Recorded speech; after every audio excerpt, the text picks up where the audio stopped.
It's your boy Doc Holiday back with another HBCU OverDrive. And if you haven't done by now, please like the screen, share with everybody, comment what you like to see, what you like not like to see, and everything, and subscribe to the channel. More subscribers helps out the channel. More likes helps out the algorithm. So today we are going to basically go through Alcorn's schedule, man.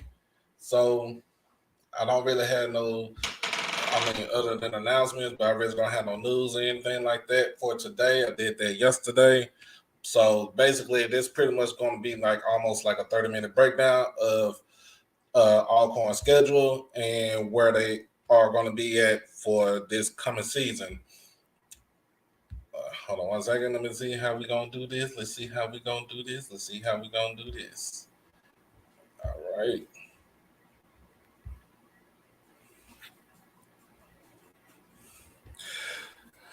All right. So Alcorn finished last season with a 65 record, 5-3 in the SWAC West. This is the first time they're in the Western Division since conference expansion. Basically, when Florida A&M and Bethune-Cookman came into the league, that shifted Alcorn to the west. That also shifted Southern to the west. So basically, you're looking at they was neck and neck between Southern, Alcorn, and what's the other team? I'm looking for? They wanted Prairie View. It slipped my mind because I feel like Prairie View ain't gonna do nothing this year. But anyway, man. So this is just straight up schedule breakdown. What we gonna do? Whatever you like to see in the comment, put it in the comment. I will highlight everything that I see on the comment. Just tell me what you think your prediction is gonna be as far as for what the breakdown is supposed to be. So, returning players important returning players that coming back to Alcorn one would be Nico Duffy. He's the running back. You also have CJ Bowler, speedy wide receiver, man. That dude is fast. Keelan Kinsler Jr. As the DBs. So they also, I know Fred has a lot of defensive linemen that are coming back. So he's going to have depth at the defensive line. The only thing who is not coming back is the trigger man. So Felix Harpy, everybody knows he's going along in the XFL, and they're looking for a new trigger man to lead the team. So basically, there's a quarterback that came in from Louisiana Tech. From what I seen, when I heard about his scrimmage, he was 12 of 21, 125 yards, a couple of touchdowns. The backup didn't really do too much, but he was effective as a rushing quarterback. He ran for over 50 yards. So if I'm not mistaken, this pretty much is like a regular Alcorn team if you really think about it. So, they don't make too much noise. That's how Fred McNair likes it. They pretty much keep to themselves, but when it's time to play football, everybody knows how they do. They're like, they have that lunch pail mentality. I bring my lunch pail every day. We get the work, we get the grinding, we beat the brakes off of you, and then we go home. So basically, that's pretty much how Fred McNair team is, if you really think about it. So the first game of the season, which is against Stephen F. Foster out of the WAC. Stephen F. Foster, I think they went 9-3 last season. They ended up losing in the early rounds of the playoff against Incarnate Word. That was a good game right there because I watched that game from beginning to end. They couldn't overcome UIW's offensive attack, and that's who they had with Cameron Ward. But with SFA, they basically have a good trigger man, Trey Self, all conference, reliable running backs. But the main person that you need to watch, if I'm Alcorn, if I'm Fred, the main person that you need to watch is Xavier Gibson. Xavier Gibson produced over almost 1,400 yards receiving last year. I think he had about 13, 14 touchdowns. If not, somebody kind of give it to me, give it to me straight, no chaser. Uh, Basically, the dude was like a Randy Moss type clone. He's speedy, he's big, he's fast. He can catch the ball. He has a big catch radius. So that's the main person that if I'm Alcorn, I'm looking out for. So this game is a surprise to me because SFA, I'm gonna let you know, I went to SFA also. SFA really don't travel out like that. They really don't. All the time they travel is during conference season when it's time for conference play. But they really don't travel out. And for them to go to Lorman, of all places, to play Alcorn, that's a surprise to me. That shocked me right there. So this game, I'm looking at it being more of an offensive shootout. I'm looking at it to where Alcorn, the quarterback, was still trying to get get his legs and his bearings all together. The defense still gonna play good, but whoever is covering Gibson on the other side, bring your lunch pail because you're gonna be working all day. So with this game, I'm looking at a loss. I'm looking at 35-14. But I know how SFA does. They like to play down to the competition, so it can go either way. But I'm looking at a loss. If they play the way that they played last season, I'm looking at it to where it's like a 35-14, 35-21 point game. That would be one loss on the record for Alcorn. The following week, they'll be in New Orleans. They played Tulane down in New Orleans. Don't even know too much about Tulane as far as their football program. All I know is Tulane used to be the laughingstock of FBS. They used to be everybody's punching bag. They used to be LSU's punching bag for the longest. So, but we're talking about a whole different Tulane team. If I'm not mistaken, Alcorn is going to have their work cut out for them. So I'm looking at Alcorn to lose this game by 10 points, 21-14. They'll be able to hold them as far as defensive wise, but I'm still looking at them trying to figure out how to score. How are they going to produce their points? So I'm looking at them going 0-2 for this at the beginning of the season. Tulane with the victory. Next up on the list is McNeese State. This game is in Lake Charles. This is on one of the ESPN platforms. Last season, Alcorn did beat a Southland team in Northwestern State. They beat them 17-10, if I'm not mistaken. So I'm looking to see this trend to still continue because Southland teams nowadays are not that strong unless your name is Incarnate Word or Southeast Louisiana. So basically, if you're not those two teams right there, then I feel like it's a easy victory. Not say easy victory, but it would be a well-fought victory for you. So I'm looking at this game, Alcorn winning 27-21. So it's going to be a close game. It's down in Lake Charles. Is a 7 p.m. kickoff. So you already know South Louisiana basically is going to be muggy, hot, humid, everything that you do not want to have in a football game around that time. So I'm looking at them winning their first game. So they're on for 1-2. with the Golden Lions of Arkansas Pine Bluff coming up. That is a 6 p.m. game. I like these games that they're playing like 6 p.m., 7. I really don't too much like the 2 o'clocks, the 1 o'clocks, the 3 o'clocks. It takes. I'm gonna get into that rant a little bit later on the next time I go live. So Pine Bluff, they'll be coming to Lorman on a day.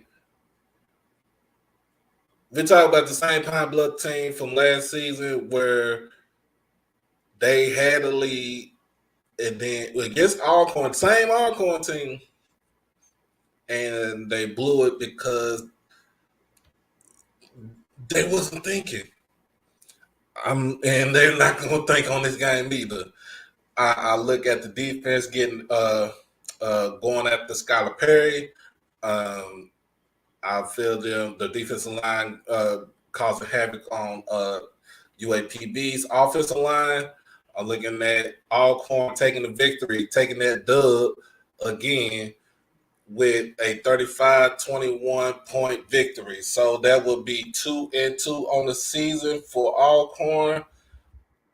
2 wins, 2 losses, and we're going down to Mississippi Valley State game. This game is at Idabina. All right, 6 p.m. on my birthday, October the 8th. Hey, make sure on that birthday, bless the Cash App, Holiday 1925. Y'all see it down there at the bottom. In fact, if you don't know about it, let me put that ticket down there. Boom, there you go. Anyway, Mississippi Valley State, Idabina, everybody knows Middle Delta. Everybody knows basically the way you stop Valley is you got to stop the running back, Caleb Johnson. I feel like Caleb's going to have at least 130, 140 yards on this defense. I feel like I think that the 12th man, which is the field, is going to be a viable factor in this game. Mississippi Valley always played the 2 other Mississippi HBCUs hard. They play them like it's their Super Bowl. And I'm looking at Valley to pull this one away. Win by, let's say, 6. I say Valley win 24, Alcorn 18. I say Valley wins this game right here. And now Alcorn is at 2-3 with a 1-1, if I'm not mistaken, a 1-1 conference record. Sorry about that, y'all.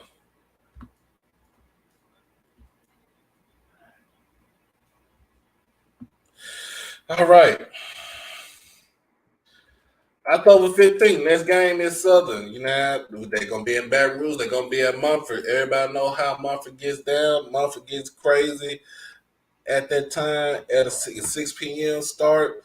Everybody know how Baton Rouge is at Mumford. When you go over that hit or go over that bridge, it's a totally different environment.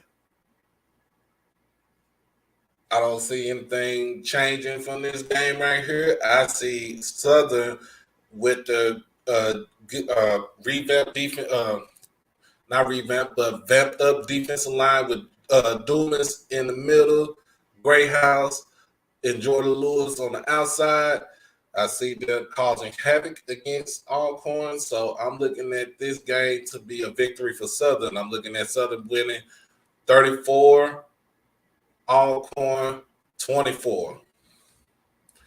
So that is 2-4 on the season with 3. I'm looking at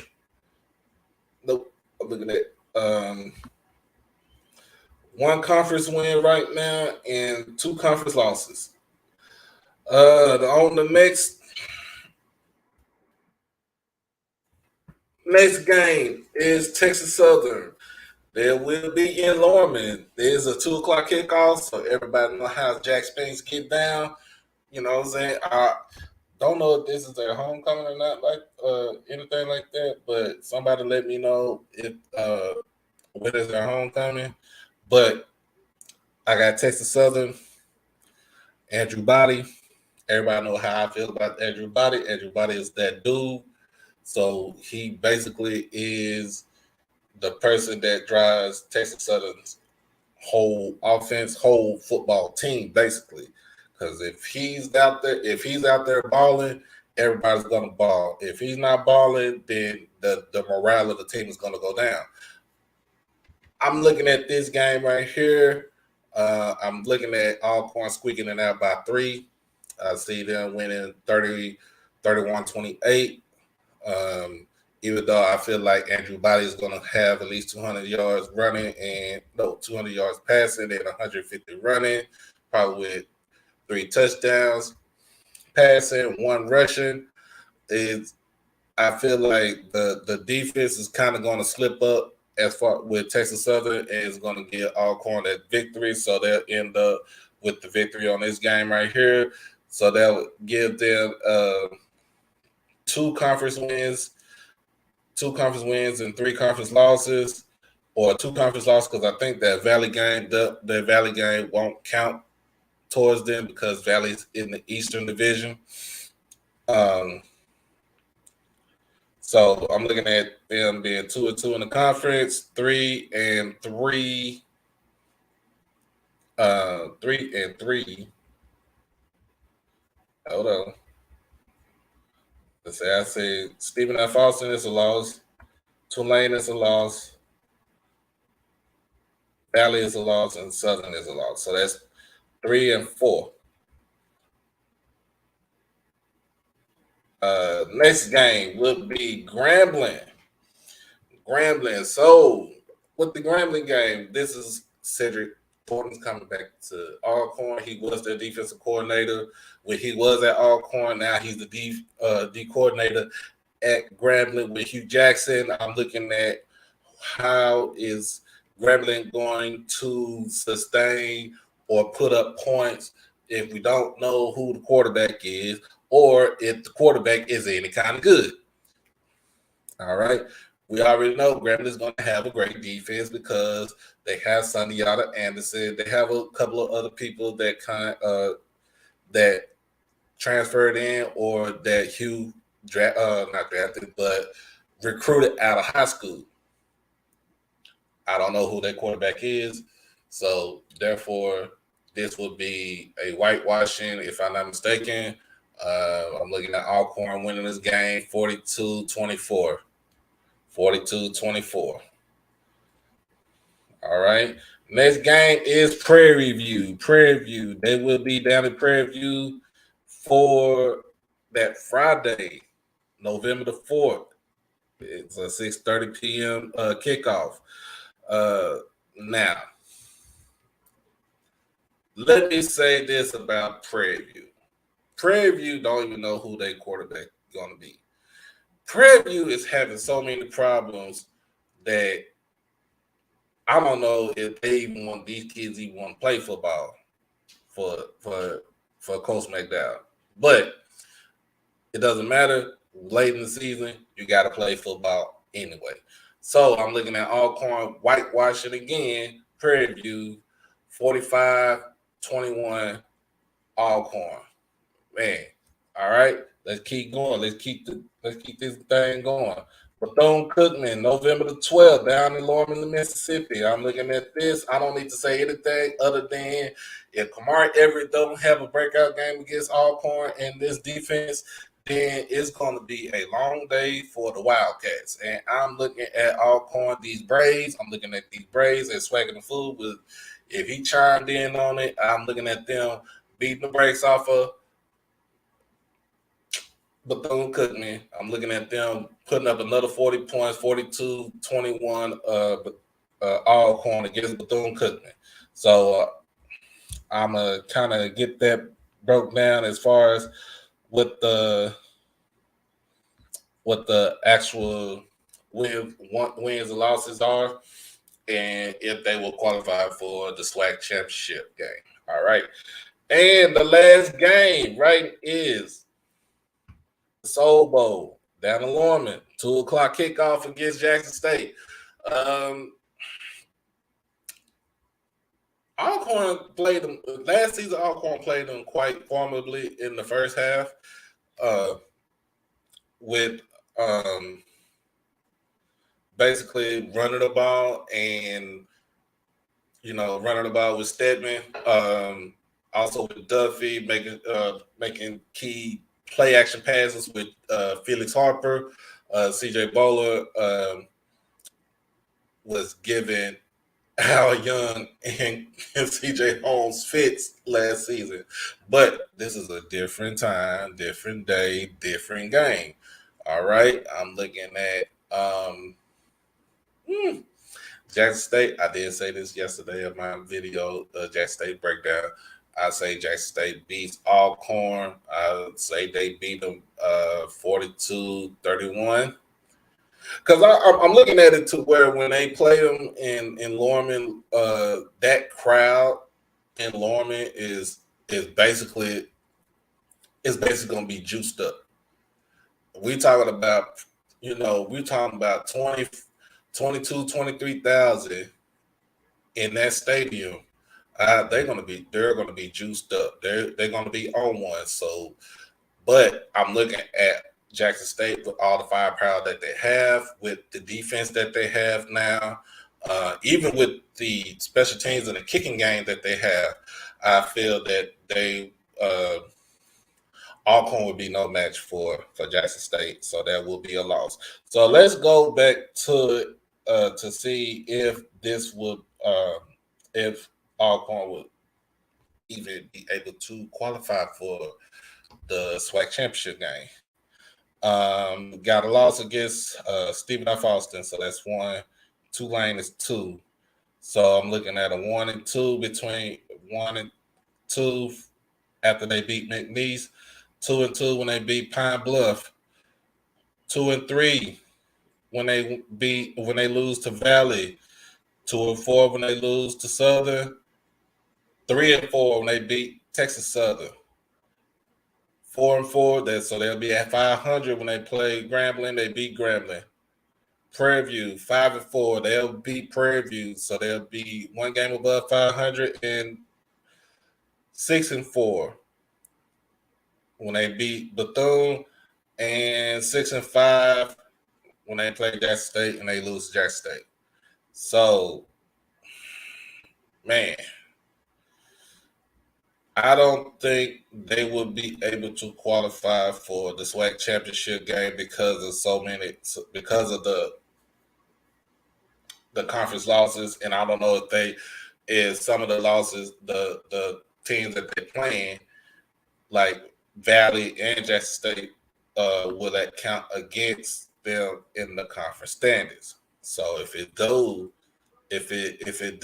then they won't qualify for the SWAC championship game. But if it don't, then I see them playing in the SWAC championship game. I see them playing.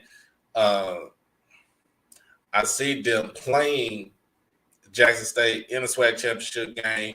But in order for them to do that, there'll probably need some help from Grambling and Southern, because everybody knows Bayou Classic is the determining factor for who you think goes to the SWAC championship game, who represents the West. Also, with how Texas Southern finished their season, that determines a lot of things too. So basically, Alcorn is going to have to get a lot of help from the teams in the West in order for even them to get to the championship game. So I see that basically they'll still have a 500 winning season, but as far as that, I don't see them making it to the championship game. I don't see them going to the Celebration Bowl, but I do see them getting better as far as team-wise. So I do see them. I do see them getting better as far as team-wise goes. But that is the breakdown for Alcorn and their schedule. Tomorrow, tomorrow I will be linking up with Raw Truth Media at 12 p.m. Central Standard Time. So I'm trying to see if it's going to be on my platform or is it going to be on his platform. Either way, if it's on either one of our platforms, make sure y'all come and y'all tune in because I'm thinking we're going to do this as a live show. The more people, the merrier. Make sure again to tell everybody about it. Also, tomorrow night I will be doing. Tomorrow afternoon I will be doing. I will be doing Southern's. I'll be doing Southern's schedule breakdown so we can see what we can do for the wins and losses on for Southern right there.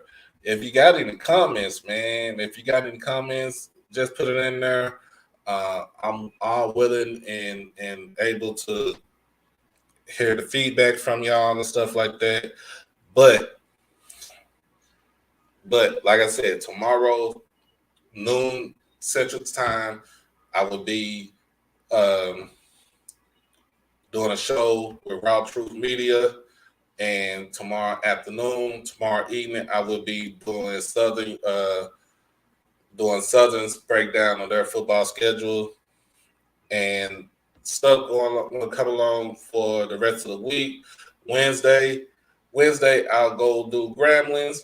Thursday will be Texas Southern's breakdown, and Friday will be Prairie View.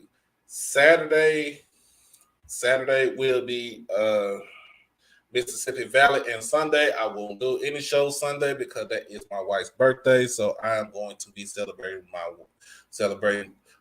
her birthday with her. So we got stuff planned. All right. But as always, remember to like the stream, to like the shows, to like everything. Make sure you comment. To get the interaction with you and stuff like that.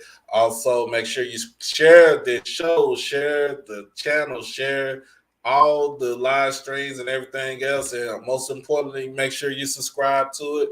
Make sure you tell people to subscribe to it because I'm trying to get the channel to grow. Hey, I know I'm at 171 subscribers, but with everybody that you can pass this along to, we can get the subscriber count going up. I don't too much worry about all that, but I want to make sure that this channel grow and we can grow along with it. But always, my name is Doc Holliday. This is HBCU Overdrive, where HBCUs matter. And as always, peace.